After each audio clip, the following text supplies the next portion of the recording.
Next जो हम topics करेंगे उसमें हम क्या देखेंगे कि हम डायरेक्शंस देखेंगे मैग्नेटिक फील्ड की, हम डायरेक्शंस कैसे लेते हैं। तो ये डायरेक्शंस का अलग से टॉपिक मैंने प्रिपेयर किया है, हम इसकी डायरेक्शंस को देखते हैं। ठीक है, अब जब हम सबसे पहले देखेंगे कि हमारी एक स्ट्रेट करंट कैरिंग वायर है, अगर वो वायर क्या है, स्ट्रेट है, तो उस केस में हम डायरेक्शन को कैसे देखते हैं, राइट हैंड रूल से देखेंगे। ठीक है, ये आपका राइट हैंड है, हम इसकी हेल्प से क्या करेंगे, डायरेक्शन को देखेंगे। ठीक है, आप इस हैंड को क्या देखेंगे, ऐसे रखेंगे। ठीक है, जो आपका थंब है, ये थंब तो क्या बताएगा, करंट की वैल्यू को बताएगा। ठीक है, अब आपका सपोज करो वायर में करंट कैसे जा रहा है, ऐसे जा रहा है, नीचे से ऊपर जा रहा है, दैट मीन्स थंब की डायरेक्शन को कहाँ रखोगे, ऊपर रखोगे और फिंगर्स को कर्ल कर लोगे। जब आप फिंगर्स को कर्ल कर लोगे तो आपकी फिंगर्स की डायरेक्शन कहाँ गई, अंदर की तरफ गई। ठीक है, अब अंदर की तरफ ये ऐसे अंदर की तरफ जाएंगी और घूम के कहाँ आएंगी, बाहर की तरफ आएंगी। ठीक है, दैट मीन्स जो आपकी करंट कैरिंग वायर है, इस तरफ तो कहाँ गई, फिंगर कर्ल होके अंदर की तरफ गई और वापस गोल घूम के कहाँ आई, बाहर की तरफ आई। ठीक है, तो हमने रिप्रेजेंट, जब हम अंदर की तरफ हमें इनवर्ड्स रिप्रेजेंट करना होता है तो हम क्रॉस से करते हैं। जब कोई भी डायरेक्शन आउटवर्ड्स हमें दिखानी होगी तो हम किससे करेंगे, डॉट से उसको रिप्रेजेंट करेंगे। ठीक है, इस केस में जो करंट कैरिंग वायर है उसके राइट साइड में तो कहाँ गई थी, हमारी फिंगर्स इनवर्ड्स गई थी, बट जो लेफ्ट साइड है उसमें कहाँ गई थी, हमारी आउटवर्ड्स गई थी। ठीक है, अब जब आपका करंट कहाँ जा रहा है, नीचे जा रहा है, तो दैट मीन्स थंब की डायरेक्शन कहाँ जानी चाहिए, ऊपर के नीचे। अब नीचे जाएगी थंब की डायरेक्शन तो हमारा हैंड ऐसे हो जाएगा। अब हमारी फिंगर कर्ल हो गई यहाँ से। ठीक है, कर्ल हो गई, दैट मीन्स अब जो आपकी ये करंट कैरिंग वायर है उसके इस साइड, ठीक है, इसको हम ऐसे रखते हैं। ठीक है, इस साइड तो कहाँ गई, फिंगर कर्ल होके अंदर की तरफ, बट जब ये दूसरी साइड कहाँ आ रही है, बाहर की तरफ। अंदर की तरफ को किससे लिख दिया, क्रॉस से, और बाहर किससे लिख दिया आपने, डॉट से। अब आपकी सपोज करो कि डायरेक्शन किधर है, इस तरफ है। ठीक है, अब डायरेक्शन इस तरफ है आपकी, तो इसके इस तरफ तो ये देखो, इसी के ऊपर एज इट इज रखो। ठीक है, करंट की डायरेक्शन इधर है, तो करंट के इधर तो आपका क्या आ रहा है, आउटवर्ड आ रहा है, बट उसके दूसरी तरफ क्या जाएगा, वो घूम के इनवर्ड चला जाएगा। ठीक है, तो ऐसे ही इधर क्या हो गया, आपका आउटवर्ड हो गया और दूसरी तरफ इनवर्ड्स हो गया। अब करंट की डायरेक्शन ये आपको खुद प्रैक्टिस करना है अपने हैंड के थ्रू। ठीक है, ये अब हमारी करंट की डायरेक्शन इस तरफ गई। ठीक है, तो इस इधर तो क्या हो गया, इनवर्ड्स, दैट इज क्रॉस, और जब दूसरी तरफ से करंट घूम के आएगी तो ये क्या हो जाएगा, हमारी आउटवर्ड्स होगा। या आप इसको इमेजिन कर लो, ये आपकी एक करंट कैरिंग वायर है, आपने इसको अपने हैंड में होल्ड कर लिया। ठीक है, ये आपकी करंट कैरिंग वायर है। ठीक है, ये आपका क्या है, करंट का सिंबल दे रहा है यहाँ से, ये ऊपर की तरफ जब है आपकी करंट कैरिंग वायर, तो इस तरफ तो क्या होगी, वायर के ये आपकी वायर है। ठीक है, इसमें करंट जा रहा है, तो वायर के राइट हैंड साइड पे तो ये अंदर को जाएंगी फिंगर्स और घूम के वापस क्या आएंगी, बाहर को आएंगी।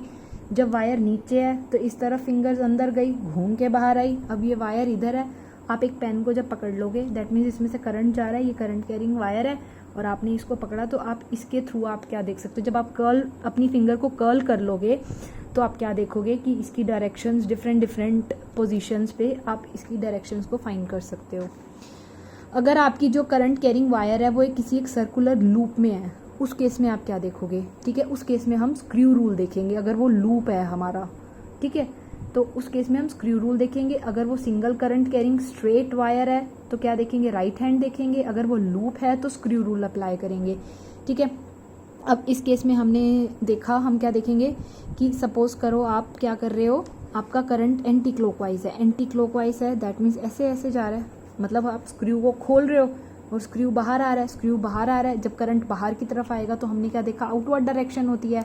अब जब क्लॉकवाइज जा रहे हो दैट मीन्स आप स्क्रू को अंदर कर रहे हो, स्क्रू धीरे धीरे अंदर चला जाएगा। ठीक है, क्लॉकवाइज घुमाओगे तो अब ये डायरेक्शन कहाँ आ गई, आपकी अंदर की तरफ आ गई। अब कोई भी फिगर हो आपकी तो आप क्लॉकवाइज और एंटी क्लॉकवाइज देख के आप बता सकते हो कि करंट बाहर आएगा या अंदर जाएगा। एंटी क्लॉकवाइज डायरेक्शन में तो क्या होता है, वो बाहर आता है, और क्लॉकवाइज डायरेक्शन में स्क्रू अंदर जाता है। In case of straight wire carrying current, magnetic field is in the form of concentric circles. ठीक है, ये आपकी स्ट्रेट करंट कैरिंग वायर है। ठीक है, इसमें जो आपकी मैग्नेटिक फील्ड होएगी वो किस में होएगी, कॉन्सेंट्रिक सर्कल्स, ऐसे।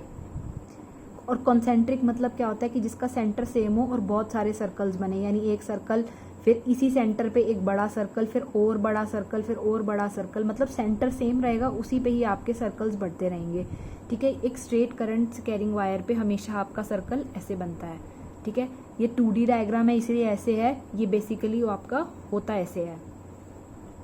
ठीक है, अगर आपकी करंट कैरिंग वायर ऊपर है, ठीक है, तो आपका ये जो सर्कल की पोजीशन है आप कुछ ऐसे देख लोगे।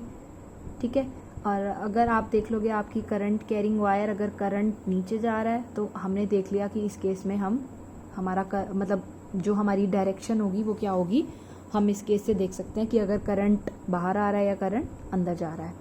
In case of circular loop carrying current magnetic field is in the form of a straight line. अगर स्ट्रेट लाइन है तो मैग्नेटिक फील्ड कॉन्सेंट्रिक है, अगर स्ट्रेट लाइन है तो ये ऐसे है। ठीक है, और अगर ये आपका क्या है, लूप है, सर्कुलर लूप है, और इस केस में आपको मैग्नेटिक फील्ड लाइन निकालनी है तो मैग्नेटिक फील्ड लाइन सेंटर पे क्या होती हैं, वैसे तो इस केस में भी ये क्या होगी, ठीक है, ये साइड्स पे तो ऐसे कॉन्सेंट्रिक बनती है। ठीक है, ऐसे इसी एक इधर फिर एक वो आगे फिर आगे फिर आगे ऐसे ऐसे बनती हैं ये, बट सेंटर में आप क्या देखोगे ये ऑलमोस्ट क्या हो जाती है, स्ट्रेट हो जाती है, तो इसलिए इसको क्या लेते हैं, सेंटर में हम स्ट्रेट मानते हैं। अगर आपकी करंट कैरिंग वायर स्ट्रेट है तो कॉन्सेंट्रिक बनेगा आपका जो मैग्नेटिक फील्ड है, और अगर आपकी करंट कैरिंग वायर एक लूप में है उस केस में आपकी जो मैग्नेटिक फील्ड बनेगी वो क्या होगी, एक स्ट्रेट लाइन हो जाएगी। ये 2 पॉइंट्स हैं आपको लर्न रखने हैं। और थर्ड पॉइंट हमने पहले भी डिस्कस किया है, जो करंट और मैग्नेटिक फील्ड होगी वो हमेशा आई और बी क्या होती है, इनकी वैल्यू क्या होती है, perpendicular to each other. Last topic के बेस पे हम क्या देखेंगे, magnetic field due to straight conductor carrying current. अब आपके पास क्या है, एक स्ट्रेट कंडक्टर है ये, ठीक है, इसमें से क्या कर रहा है, करंट फ्लो कर रहा है, इसके थ्रू हमें अब क्या निकालना है, इस कितना मैग्नेटिक फील्ड प्रोड्यूस करता है किसी एक पॉइंट P पे, जो कितना डिस्टेंस दूर है, कुछ A डिस्टेंस दूर है इस लाइन से, ये जो आपकी स्ट्रेट करंट कैरिंग कंडक्टर है इससे A डिस्टेंस दूर है, और हमें मैग्नेटिक फील्ड कहाँ निकालना है, अब इस P पॉइंट पे निकालना है। ठीक है, इसके लिए सबसे पहले क्या लेंगे, एक XY आपकी क्या है, एक स्ट्रेट करंट कैरिंग कंडक्टर है। ठीक है, अब हमें मैग्नेटिक फील्ड कहाँ निकालना है, P पॉइंट पे निकालना है। इससे इसका डिस्टेंस कितना हो गया, A डिस्टेंस हो गया। ठीक है, अब हमने क्या ले लिया, सपोज कर लिया यहाँ पे करंट एलिमेंट सपोज कर लिया DL। ठीक है, ये IDL कहाँ पे सपोज कर लिया, इस O पॉइंट पे सपोज कर लिया। अब उसके लिए हमें क्या चाहिए, डिस्टेंस चाहिए होगा, R डिस्टेंस चाहिए। ठीक है, अब R डिस्टेंस का कहाँ से कहाँ तक होएगा, O से, जहाँ से आपने करंट कैरिंग वायर ली, और कहाँ, जहाँ पे आपको जिस पॉइंट पे आपको फाइंड आउट करना है। ठीक है, और हमें पता है थीटा किसके बीच में एंगल होता है, IDL और R के बीच में क्या एंगल बनता है, थीटा बनता है। हमें क्या करना है, बेसिकली इस पे बायोट-सैविट लॉ अप्लाई करना है। ठीक है, सारे स्टेप सेम है, सब कुछ सेम है, बस क्या करेंगे अब इसमें हमारी जो कुछ टर्म्स हैं, कुछ फिगर्स हैं, वैल्यूज़ चेंज हो जाएंगी। ठीक है, बायोट-सैविट लॉ की हेल्प से हमें पता है कि जो DB होता है वो कितना होता है, μ0/4π IDL क्रॉस R/r³। ठीक है, ये इसकी वेक्टोरियल फॉर्म है, हमने फाइंड की बायोट-सैविट लॉ में। ठीक है, ये तो वेक्टर फॉर्म में हो गया आपका, और ये क्या है आपका, सिंपल फॉर्म में हो गया, μ0/4π IDL साइन थीटा की टर्म्स में बाय R²। ठीक है, अब आपका ये राइट एंगल ट्रायंगल है POC, ये क्या है आपका राइट एंगल ट्रायंगल हो गया यहाँ से। ठीक है, ये क्या हमने मान लिया, अच्छा हाँ, एक एंगल इसको क्या मान लिया, CPO एंगल को हमने क्या मान लिया, ये तो फाई है, ये थीटा एंगल है। ठीक है, अब क्या करोगे आप इसके कुछ ये पॉइंट हम बाद में देखेंगे। ठीक है, पहले हम फाइंड आउट कर लेते हैं, एंगल फाइंड आउट कर लेते हैं। आपको पता है ये किस पे है, राइट एंगल ट्रायंगल पे, हमने इसको ज्वाइन कर लिया यहाँ से।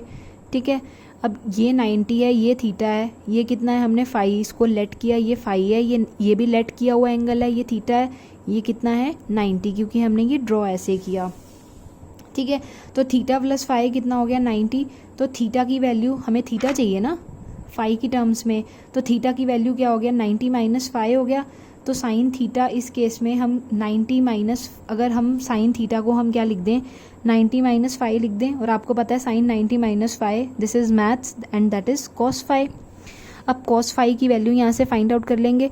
कॉस फाई क्या होता है आपका, परपेंडिकुलर ओवर हाइपोटेन्यूस, परपेंडिकुलर की वैल्यू कितनी है a, हाइपोटेन्यूज कितना है आपका r, तो यहाँ से कोस फाई क्या हो गया a बाय आर हो गया।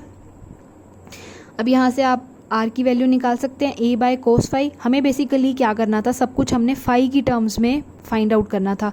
पहले हमने थीटा फाई की टर्म्स में फाइंड आउट किया, अब हमें इसमें r को फाई की टर्म्स में फाइंड आउट कर देंगे। ठीक है, फाई की टर्म्स में इसीलिए फाइंड आउट किया क्योंकि बाद में जब हम निकालेंगे तो इसको फाई की एंगल्स में ही निकालेंगे। अभी हम देखते हैं कैसे।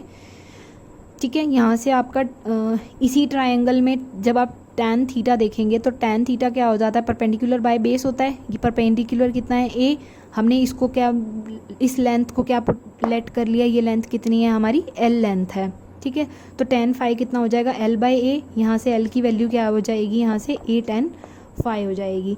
ओके, अब हमें क्या, हमें l नहीं चाहिए, हमें dl चाहिए, इस लेंथ का कुछ पार्ट चाहिए dl। ठीक है, दैट मीन्स हमने डिफ्रेंशिएट किया। अब यहाँ से इसको जब हम डिफ्रेंशिएट कर देंगे इस टर्म को, तो जब टेंजेंट फाई का डिफ्रेंशिएट कर देते हैं तो वो क्या होता है, सीकेंट स्क्वायर फाई हो जाता है यहाँ से, और साथ में एक डी फाई और आ जाता है। तो d l is equals to a secant square phi d phi. अब ये सारी जो आपकी वैल्यूज़ थी, ठीक है, आप इसको क्या करेंगे, पुट कर देंगे।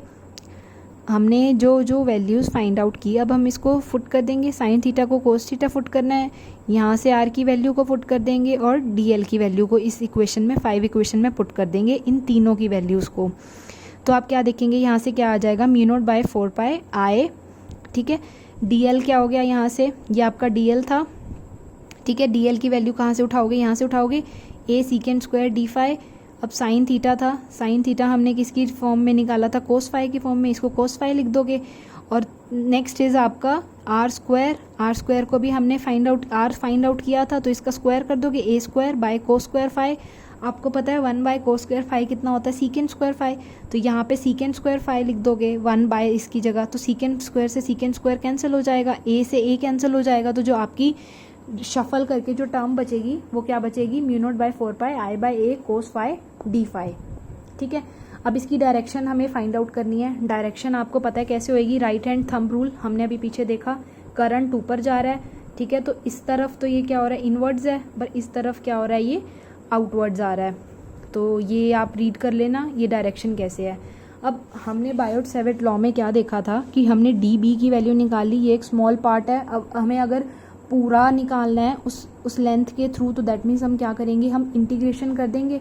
अब इंटीग्रेशन कैसे करेंगे, अब ये टोटल लेंथ थी, ठीक है, हमें इंटीग्रेट करना है। हमने फाई की टर्म्स में सब कुछ निकाल लिया, हमने इसीलिए फाई की टर्म्स में निकाला था क्योंकि जो हम फाइनल रिजल्ट निकालेंगे, अब जब इसका इंटीग्रेट करेंगे तो दैट मीन्स हम इंटीग्रेशन में जो हम लिमिट्स लेते हैं वो किसके अकॉर्डिंग लेते हैं, जो यहाँ पे हमारी टर्म्स होती है। ठीक है, तो जब हम इसको ऐड करेंगे तो ये ज्वाइन करेंगे, इसको यहाँ से ज्वाइन करेंगे, तो ये कितना आ गया आपका 5 1, ये कितना एंगल बना रहा है 5 2। तो दैट मीन्स आपकी जो पूरी लोअर लिमिट और अपर लिमिट कितनी हो गई, 5 1 से 5 2 जा रही है। ठीक है, ये नेगेटिव साइड है तो इसको क्या लिख दिया, -5 1, और ये पॉजिटिव साइड है तो ये 5 2। तो ये लिमिट कहाँ से कहाँ तक जाएगी, -5 1 से 5 2 इंटू डी बी। इसको इंटीग्रेट करेंगे। ठीक है, जो कॉन्स्टेंट टर्म्स हैं वो इंटीग्रेशन साइन के बाहर आ जाएंगी। जो मेन टर्म है वो आपकी क्या रह गई, कोस फाई डी फाई। ठीक है, कोस फाई क्या होता है, साइन फाई होता है आपका, इंटीग्रेट करते हो तो इसको कहाँ से कहाँ तक लिमिट्स लेनी है, -5 1 से 5 2 लिमिट्स लेनी है। कांस्टेंट टर्म्स बाहर, तो ये कितना हो जाएगा, साइन 5 2 माइनस साइन ऑफ -5 1।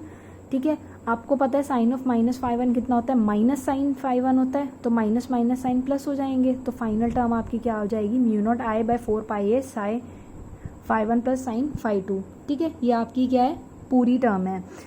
ठीक है, ये आपको याद रखनी है। अब हम क्या करेंगे, इनके कुछ स्पेशल केसेस देखेंगे, जैसे हमने बायोट सेवेट लॉ में देखे, इसमें भी हम कुछ केसेस देखेंगे। सबसे पहले क्या कहता है कि अगर सपोज करो कि पी पॉइंट कहाँ है, सेंटर पे है। पी पॉइंट सेंटर का मतलब क्या हो गया आपका, जो 5 1 और 5 2 है वो इक्वल हो जाएंगे। ठीक है, अभी कहाँ था, कुछ ऊपर वाली साइड ज़्यादा था तो ऊपर वाला एंगल कम था, नीचे वाला ज़्यादा था। अगर सेंटर पे आ जाएगा तो दैट मीन्स ये दोनों एंगल इक्वल हो जाएंगे। जब ये दोनों एंगल इक्वल हो जाएंगे तो क्या आ जाएगी, कुछ आपकी ये वैल्यू आ जाएगी। ठीक है, और इसको इक्वल एंगल कितने हो जाएंगे, 90 डिग्री हो जाएंगे आपके। तो वैल्यू क्या आ जाएगी इस केस में, mu nought by 4 pi 2 pi by ए।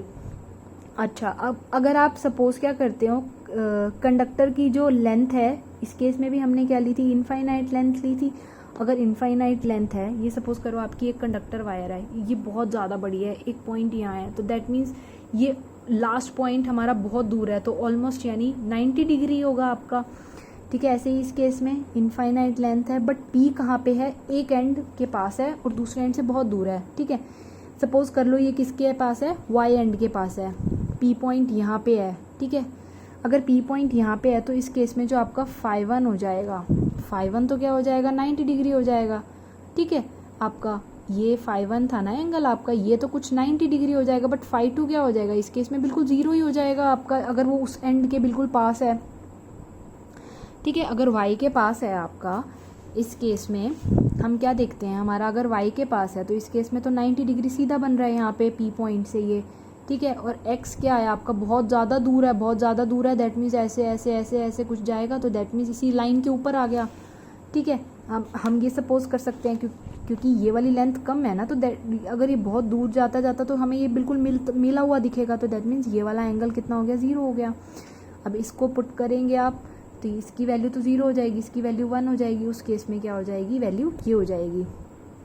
ठीक है, अगर आपके राइट बाइसेक्टर है, दैट मीन्स आप क्या कहते हो, आपके फाई 1 और फाई 2 की वैल्यू सेम है। ठीक है, उस केस में आप क्या लेते हैं, अब फाई 1 और फाई 2 की वैल्यू सेम है तो साइन फाई के क्या लिख दोगे, हम एल और ए की टर्म्स में लिख देते हैं। हम इस केस में हमने किसकी टर्म्स में लिख दिया, एक तो एल की केस में लिख दिया, ठीक है, और ए की टर्म्स में लिख दिया। अगर ये दोनों एंगल सेम है तो ये कितनी हो जाएगी, लेंथ अगर पूरी एल थी तो ये कितनी हो जाएगी, L/2, ये भी L/2 हो जाएगी। ठीक है, राइट एंगल ट्रायंगल, अब ये राइट एंगल ट्रायंगल पहले ये थी, अब क्या बन गई, ये बन गई L/2, ये ए है, तो यहाँ से ये आर है आपकी, ये कितनी आ जाएगी, ये आ जाएगी L/2 √a² प्लस L/2 का होल स्क्वायर। एल यहाँ से ये आ गई, साइन फाई को आप यहाँ पे पुट कर लेंगे और इसको क्या निकाल लेंगे, सॉल्व करके इसकी वैल्यू निकाल लेंगे। When point P lies on the wire conductor, then DL and R for each elements of the straight wire conductor are parallel. Therefore, अगर वो P पॉइंट क्या है, अब P पॉइंट क्या है, वायर के ऊपर ही है, पहले यहाँ था अब ये वायर के ऊपर ही है। ठीक है, अब हमें पता है क्या, ये दोनों क्या हो जाएंगे, अब R भी, अब R इधर था, अब R इधर है, DL भी इधर है, दोनों क्या हो गए, पैरेलल हो गए, दैट मीन्स इनका क्रॉस प्रोडक्ट 0 हो गया। उस केस में क्या हो जाएगा, 0 हो जाएगी। और डायरेक्शन ऑफ मैग्नेटिक फील्ड हमने देख ली, अगर करंट कैरिंग वायर है तो हमारी डायरेक्शन क्या होती है, और अगर सर्कुलर लूप है तो हमारी डायरेक्शन क्या होती है, ये हमने पीछे मैक्स थंब रूल भी देख लिया और कॉर्क रूल भी देख लिया।